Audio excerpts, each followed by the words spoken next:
Je les ai comptés. 1, 2, 3. Lorsque sa main a frappé ma joue pour la 30e fois, ma lèvre était éclatée et le goût métallique du sang inondait ma bouche. Mais mon cœur, lui, s'était transformé en un bloc de glace pure. Mon fils, Lucas, croyait donner une leçon à un vieil homme obstiné, sous le regard amusé de sa femme. Il croyait que sa jeunesse et sa fureur lui conféraient le pouvoir. Ce qu'il ignorait, c'est que pendant qu'il jouait au caïd, je paraphais mentalement son ordre d'expulsion. Je m'appelle Jean-Pierre Lefebvre. J'ai 68 ans. J'ai passé 40 ans à ériger des tours à Lyon, à me battre contre les syndicats, les intempéries et la corruption locale. Et ceci est le récit de la manière dont j'ai vendu la maison de mon fils pendant qu'il était à son bureau, inconscient du fait que sa vie allait être réduite en poussière. Si vous aussi, vous avez été trahi par ceux pour qui vous avez tout donné, aimez cette vidéo et abonnez-vous. Dites-moi en commentaire d'où vous me regardez. C'était un mardi soir de février. Le vent qui dévalait des Alpes était si tranchant qu'il aurait pu fendre le verre. J'ai dû garer ma vieille berline à 2 pâtés de maison de la grande maison de maître en Provence, l'allée étant inaccessible. Elle était saturée de Porsche et de Range Rover de location, véhicules de personnes n'ayant jamais fourni le moindre effort physique de leur vie. J'ai avancé face au vent, un petit paquet sous le bras, emballé de papier craft. C'était le 32e anniversaire de mon fils Lucas. La demeure était splendide vue de l'extérieur. Et pour cause. Je l'avais acquise 5 ans plus tôt, payé cash, suite à une excellente année dans l'immobilier d'entreprise. J'y avais installé Lucas et sa femme, Chloé Moreau. Je leur avais dit que c'était chez eux. Je leur avais caché que l'acte notarié était au nom d'une société civile immobilière, la SCI et le Bulldog, dont j'étais l'unique gérant. Pour eux, un cadeau. Pour moi, une mise à l'épreuve. Épreuve qu'ils échouaient avec une consternante régularité. J'ai appuyé sur la sonnette. Les vibrations des basses à l'intérieur faisaient trembler la lourde porte en chêne massif. Chloé est apparue. 28 ans, d'une beauté artificielle et froide, une coupe de champagne à la main dont le prix dépassait celui de ma première voiture. « Ah, c'est toi » a-t-elle lancé, sans s'écarter pour me laisser entrer. Son regard a jaugé mon manteau. Un bon manteau, certes, en laine robuste, mais usé. Il détonnait avec le luxe de sa soirée. « Joyeux anniversaire à Lucas » ai-je dit en la contournant avant qu'elle ne puisse réagir. Une bouffée d'air chaud m'a enveloppé, chargée d'un mélange de parfums opulents et d'une odeur chimique et sucrée. « Il est au salon, Jean-Pierre » a-t-elle précisé, en s'abstenant de m'appeler papa. Tâche de ne pas lui faire honte ce soir. Ses clients les plus importants sont là. J'ai pénétré dans le salon. Une foule compacte s'y pressait. J'ai aperçu Lucas, trônant près de la cheminée. En apparence, il était impeccable. Costume de marque, coiffure soignée, un verre de cognac à la main. Mais je suis du métier. Je sais comment déceler la moindre faille dans une structure avant qu'elle ne cède. Lucas transpirait. Son regard fuyait, nerveux, agité. Son rire était forcé, trop sonore. Je me suis avancé. Joyeux anniversaire, mon fils. Un silence s'est abattu sur l'assemblée. Ses amis, un parterre de directeurs des ventes et de starlettes des réseaux sociaux, m'ont dévisagé.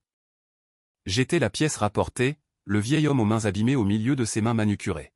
« Papa » a dit Lucas, la voix étranglée. « Tu es venu. » Je lui ai tendu mon paquet. C'était la montre de son grand-père. Une pièce d'horlogerie de 1945, un héritage familial transmis sur 3 générations. Elle n'était ni ostentatoire, ni sertie de diamants. Elle était un symbole de patrimoine. De temps. Lucas l'a accepté. A arraché le papier. A contemplé le vieil écrin de cuir, puis l'a ouvert. Il a fixé la montre un instant, avant de laisser échapper un rire. Un rire sec, méprisant. « Merci, papa. » Il a balancé la boîte sur une desserte encombrée de verres salés et de serviettes en papier. L'écrin a glissé et a CHU dans une corbeille remplie d'emballages cadeaux froissés. Chloé a pouffé. « Allons, Lucas, sois aimable. On pourra toujours la vendre dans un vide-grenier. » Une oppression m'a saisi la poitrine. Pas de la colère. De la déception. Une déception au goût de cendre. Je me suis dirigé vers la corbeille et j'ai récupéré la montre. Je l'ai glissée dans ma poche. Il faut qu'on parle, a sifflé Lucas en m'agrippant le bras. Sa prise était brutale. Trop brutale. Il m'a entraîné vers son bureau, qui faisait aussi office de bibliothèque. Ces étagères, c'est moi qui les avais montées. Ce bureau en acajou, c'est moi qui l'avais installé. Il m'a jeté à l'intérieur et a tourné la clé. La musique s'est assourdie. Nous étions seuls. Il me faut de l'argent, papa. Il n'a pas tourné autour du pot. Pas de « comment vas-tu » Droit au but. Je l'ai observé. Je suis à la retraite depuis 3 ans, Lucas. Tu as un emploi. Tu vis à titre gracieux dans une demeure estimée à 2 millions. Ça ne suffit pas. A-t-il hurlé. Il arpentait la pièce tel un fauve en cage. J'ai des dettes. Des gens dangereux. Il me faut 200 000 euros. Maintenant. 200 000 euros. Je me suis assis dans le fauteuil club. J'ai observé mon fils. Ses mains tremblaient. Ses pupilles étaient dilatées. Le jeu, ai-je dit. Ce n'était pas une interrogation. Un placement qui a mal tourné, a-t-il menti. Comme toujours. Signe le chèque, papa. Tu as les fonds. Je le sais. Tu nages dans le fric de l'entreprise. C'est vrai, je les ai, ai-je répondu d'une voix égale. Mais tu ne les auras pas. Si je te les donne, tu les auras perdus au jeu avant la fin de la semaine. Tu as besoin d'aide, Lucas. D'une cure. Il s'est arrêté net. M'a foudroyé du regard, d'un regard chargé de haine. Chloé est entrée par une porte dérobée donnant sur la chambre. Elle tenait son téléphone, l'objectif pointé sur nous. Elle enregistrait. Dis-lui, Lucas, a-t-elle susurré, la voix mielleuse et venimeuse. Dis-le au vieux radin. Tu vas me donner cet argent, a repris Lucas, d'une voix basse et menaçante. Sinon, tu ne nous reverras jamais. Tu crèveras tout seul dans ton appartement minable. Je me suis relevé. Je m'en vais, Lucas. Il s'est interposé. Tu ne bouges pas d'ici sans avoir signé ce chèque. J'ai tenté de l'esquiver. Il m'a violemment repoussé dans le fauteuil. Le souffle m'a manqué. Signe, le vieux. A insisté Chloé depuis son coin. Montre-lui qui commande, chérie. Je les ai regardés. Mon fils. Ma belle-fille. 2 charognards. Non, ai-je articulé. Le visage de Lucas a viré au pourpre. Une couleur de fureur que je ne lui connaissais pas. Il m'a empoigné par le col de la main gauche, et a levé la droite. Tu te prends pour un dur? A-t-il vociféré. Parce que tu as brassé du ciment toute ta vie? Tu n'es rien. Tu es un distributeur de billets. Rien de plus. Puis il m'a frappé. Pas un coup de poing. Une gifle. Un geste de mépris, cinglant. La douleur a été vive. Ma tête a pivoté. J'ai compté mentalement. Je l'ai fixé. C'est tout ce que tu as dans le ventre? Ai-je demandé à voix basse. Il m'a giflé de nouveau. Plus fort. Mes lunettes ont été projetées et ont dérapé sur le parquet. 2. Signe. A-t-il hurlé? Non. 3, 4, 5. Il avait perdu tout contrôle. Il ne me frappait plus pour l'argent. Il me frappait pour me frapper. Parce qu'il me haïssait. Il haïssait le fait que j'ai bâti ma fortune à la sueur de mon front, alors que lui devait la quémander. Il haïssait mon intégrité, lui qui n'en avait aucune. Il frappait sa propre conscience. Chloé riait. Elle maintenait fermement son téléphone. Rapproche-toi, filme son visage, a-t-elle dit. 6, 7, 8. Je n'ai pas esquissé un geste. Je n'ai pas paré les coups. Je suis resté là. J'ai encaissé. J'en avais besoin. J'avais besoin de cette douleur physique pour anéantir l'amour que je lui portais encore. J'avais besoin qu'il extirpe de moi le père à coups de gifle. 9, 10, 11. Ma lèvre a cédé. J'ai senti le goût du cuivre. Le sang attachait ma chemise blanche. 12, 13. Il était à bout de souffle. La sueur perlait sur son front. Battre un vieil homme, c'est épuisant. 14, 15. Mais crève, bon sang. A-t-il crié. Fais une crise cardiaque et laisse-nous ton fric. Ce serait tellement plus simple. 17. Mon regard s'est fixé sur un tableau au mur, une marine dans la tempête. Je l'avais acheté à Londres. Valeur, 5000 €. Savait-il seulement? La vendrait-il pour quelques jetons? 18, 19, 20. Mon œil gauche se fermait, enflé. Ma vision se brouillait, mais mon esprit était d'une lucidité parfaite. Plus affûté qu'il ne l'avait été depuis 20 ans. 21, 22. Chloé s'est faite plus proche. Jette-le dehors, Lucas. Il est bon à rien. Il salit le tapis avec son sang. 23, 24, 25. Le rythme a ralenti. Sa main le lançait. Il l'a regardée, rouge, douloureuse. Puis il m'a regardé. J'étais toujours droit. Sans une larme. Sans une supplique. 26, 27, 28. 3 dernières gifles, nonchalantes. Un revers. Un coup droit. Un revers. Par pur mépris. 29. Il a reculé, la respiration saccadée. A essuyé sa main sur son pantalon. Dehors, a-t-il dit. Sors de chez moi. Et ne reviens pas sans le chèque. Je me suis relevé. Mes jambes flageolaient, mais elles m'ont porté. J'ai ramassé mes lunettes. Un verre était fêlé. Je les ai chaussées. Le monde m'est apparu brisé. C'était de circonstance. Je l'ai regardé. J'ai regardé Chloé. 30, ai-je dit. Ma voix était rauque, mais ferme. Quoi? A demandé Lucas. 30 fois, ai-je répété. Ce nombre, je m'en souviendrai. J'ai gagné la porte. Sans un regard en arrière. J'ai traversé la fête. Les invités se sont tus en me voyant. La chemise ensanglantée, les yeux tuméfiés, la lèvre ouverte. J'ai passé au milieu de tel un spectre. J'ai ouvert la porte d'entrée et suis sorti dans la neige. Le froid m'a saisi. Le sang sur mon visage a gelé instantanément. J'ai rejoint ma voiture. M'y suis installé. Je n'ai pas tout de suite mis le contact. Je suis resté là, dans l'obscurité, grelottant. J'ai sorti mon téléphone. Mes doigts étaient gourds. J'ai composé un numéro que je connaissais sur le bout des doigts. 2 sonneries. Stéphane. Jean-Pierre, il est 22h un dimanche. Que se passe-t-il? Tu as une voix affreuse. Stéphane Dubois, mon avocat, mon pitbull. L'homme qui connaissait l'emplacement de tous les cadavres, car il m'avait aidé à creuser les trous, en toute légalité. J'invoque la clause 13. Un silence a suivi. Un silence long, pesant. Stéphane savait ce que recouvrait la clause 13. Nous l'avions intégré au statut de la SCI le Bulldog 5 ans auparavant.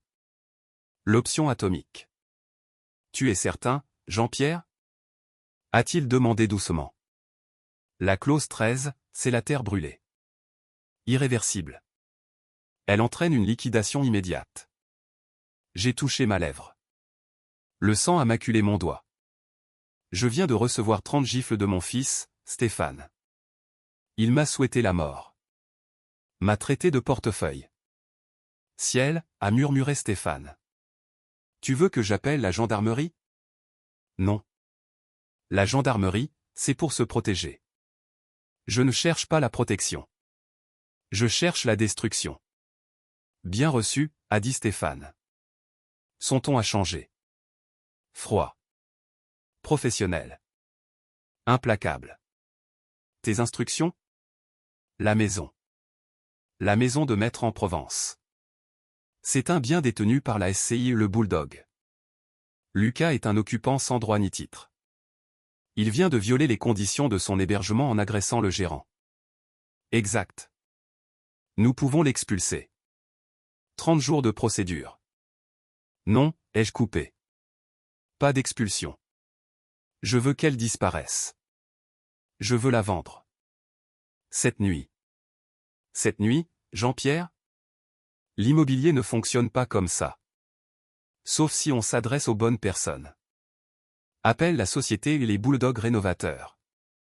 Ce groupe qui rachète cache les biens en difficulté, ceux destinés à la démolition. Les promoteurs qui ne gardent que le terrain? Ils t'offriront 50% de sa valeur. Tu vas perdre 1 million. L'argent n'a aucune importance. Je veux cette maison vendue avant demain midi. Je veux les serrures changées avant qu'il ne rentre de son travail.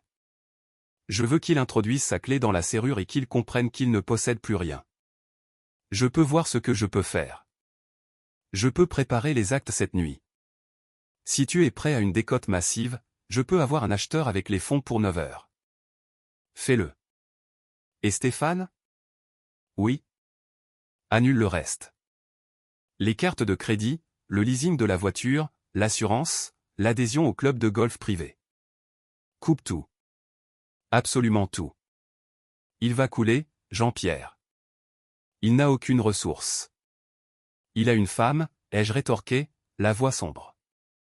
Nous verrons combien de temps elle reste quand les cartes ne passeront plus. J'ai raccroché. J'ai démarré. Le chauffage a soufflé un air tiède sur mes mains transies. Un dernier regard vers la maison. Les lumières, le son étouffé de la musique. La fête continuait. Ils buvaient mon champagne, dans ma maison, célébrant leur victoire sur le vieil homme. Profite, Lucas, ai-je murmuré. Profite de la soirée. Demain, le réveil sera brutal. Je me suis éloigné. Je ne suis pas allé à l'hôpital. J'ai regagné mon petit appartement du centre de Lyon. J'ai soigné moi-même mes blessures. De la glace sur l'œil. Je me suis regardé dans la glace. Le visage était tuméfié, mais le regard avait changé. Plus de tristesse. Plus d'hésitation. Je me suis assis à la table de la cuisine, attendant l'aube. Je n'ai pas fermé l'œil. J'ai regardé les heures passées. 1945. La montre de mon père était dans ma poche. Je l'ai sortie, l'ai posée sur la table. Son tic-tac était régulier, inexorable. À 7 heures, le téléphone a sonné. C'était Stéphane. C'est réglé. J'ai un acheteur. Le groupe Démolition Titan. C'est le terrain qui les intéresse, pas la bâtisse. Le virement sera fait à 10 heures. Ils prennent possession à midi. Parfait. Jean-Pierre, ça va être un carnage. Quand ils prendront possession, ils vont tout vider. Pas de carton, pas de précaution. Une benne. C'est précisément ce que j'attends, ai-je dit. J'ai raccroché. Je me suis levé, j'ai enfilé un costume propre. J'ai noué ma cravate, malgré mes doigts endoloris. J'ai pris ma canne. Pas par nécessité, mais pour son poids. En hickory.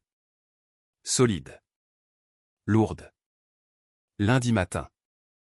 Lucas serait au bureau, la tête lourde, tentant de dissimuler ses dettes de jeu. Chloé dormirait jusqu'à midi, rêvant de dépenser un argent qu'elle n'avait déjà plus.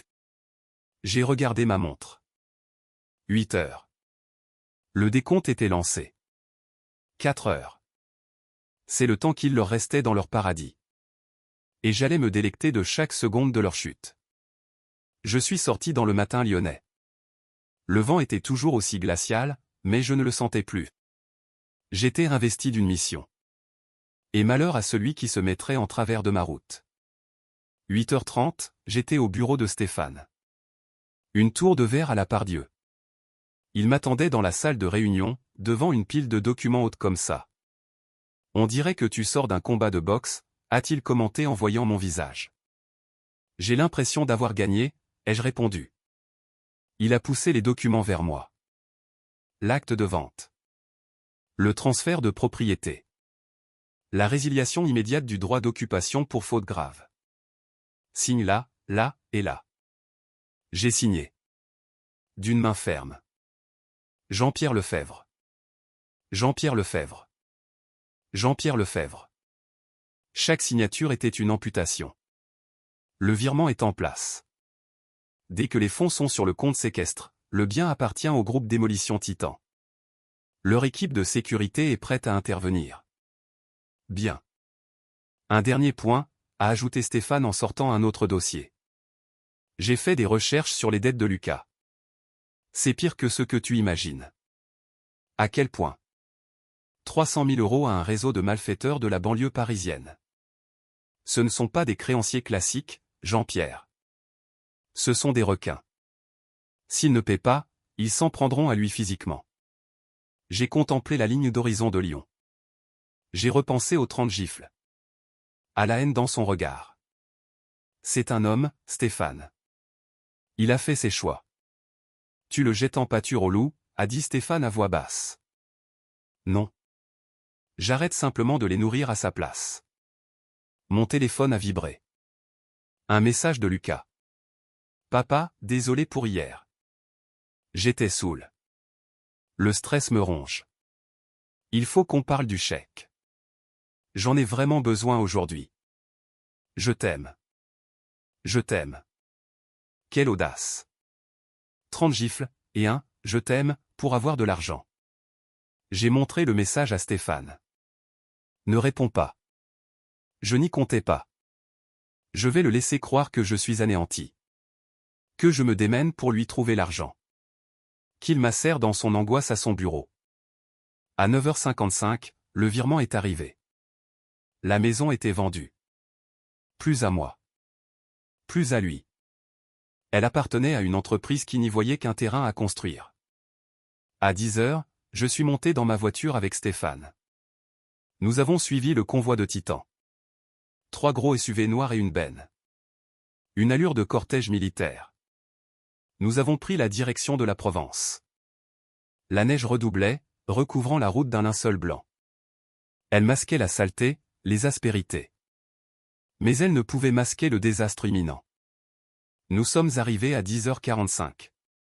La maison était silencieuse. Les rideaux clos. Chloé dormait. Le responsable de la sécurité de Titan, un colosse nommé Max Fournier, s'est approché. M. Lefebvre? Moi-même. Nous avons l'acte et l'ordonnance de prise de possession. Vous voulez frapper, ou on s'en charge? Allez-y. Je regarde d'ici. Max Fournier a acquiescé. A fait signe à ses hommes. 4 silhouettes en tenue d'intervention ont progressé dans l'allée. Pas de sonnette, pas de coup poli à la porte. Max a sorti un passe-partout. La serrure a cédé en quelques secondes. La porte a pivoté.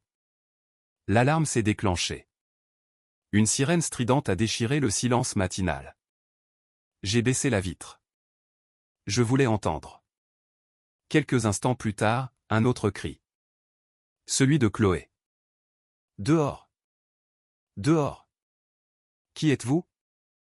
J'ai vu les hommes de la sécurité sortir des objets. Pas dans des cartons. À plein bras. Vêtements, chaussures, matériel électronique. Jetés sur le bord de la route, dans la neige. Un sac de luxe dans une flaque boueuse. Une console de jeu fracassée sur le bitume. Un manteau de fourrure sur un buisson. Chloé est sortie en trombe. En robe de chambre et chaussons. Hurlante. Elle a tenté d'agripper le bras de Max. Il l'a écarté d'un geste. Madame, propriété privée, a-t-il tonné. Vous êtes en situation d'effraction. Partez, ou nous appelons la police. C'est ma maison. Mon mari est propriétaire. Max a ri en brandissant l'acte. Aucun Lefebvre n'est propriétaire ici. C'est le groupe Démolition Titan. Et nous enlevons les encombrants. Les encombrants. C'est ainsi qu'ils nommaient leur existence. Chloé a sorti son téléphone, tremblante. A appelé Lucas. Assis dans ma voiture, au chaud, j'assistais au spectacle. Mon téléphone est resté muet. Il l'appelait elle, pas moi. Sa mauvaise journée allait virer au cauchemar. La benne a manœuvré dans l'allée. Les hommes y ont projeté les meubles. Le canapé en cuir italien que j'avais payé. Disparu. La table de la salle à manger. Disparu. Impitoyable. Efficace. Sublime. Une BMW noire a surgi au coin de la rue. Lucas. Il avait quitté son travail. A garé sa voiture sur la pelouse, les pneus crissant dans la neige. A sauté du véhicule, portière ouverte. « Qu'est-ce que vous faites » a-t-il hurlé en courant vers Max. « Arrêtez. » J'observais mon fils. Il semblait si petit, si dérisoire. Max lui a barré la route, bras croisés. Du calme. Ce sont mes affaires. Plus maintenant. Tout ce qui se trouvait dans la propriété au moment du transfert est considéré comme abandonné. On jette. Lucas a balayé la scène du regard. Le tas de vêtements dans la neige. Sa femme en larmes sur le trottoir. Puis il m'a vu. Ma berline, de l'autre côté. Moi, au volant, qui l'observait. Il s'est figé. La réalité l'a frappé de plein fouet.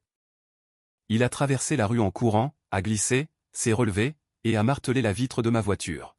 « Papa. Papa, dis-leur d'arrêter. » « Qu'est-ce que tu as fait ?» J'ai entrouvert la vitre de quelques centimètres. Assez pour l'entendre. Assez pour que l'air glacial lui cingle le visage. J'ai vendu la maison, Lucas. Quoi ? Tu ne peux pas vendre ma maison. Elle n'a jamais été à toi. Elle était à moi. Et je l'ai vendue. Les nouveaux propriétaires sont efficaces, non ? Tu es fou. On va vivre où ? Je vais aller où ? Je l'ai regardé. J'ai vu mon reflet meurtri dans le rétroviseur. Je ne sais pas. Mais les foyers pour sans-abri affichent vite complet par ce temps. Tu devrais te dépêcher. J'ai remonté la vitre. Il a cogné, hurlé, pleuré. J'ai passé la première. Me suis éloigné lentement. Le laissant là, dans les gaz d'échappement, à regarder sa vie partir à la benne. Le premier acte était joué. Mais ce n'était pas fini. Loin de là. Il avait perdu son toit. J'allais maintenant m'assurer qu'il perde son travail, sa réputation, sa liberté. Les 30 gifles n'étaient que la compte. J'allais maintenant réclamer les intérêts.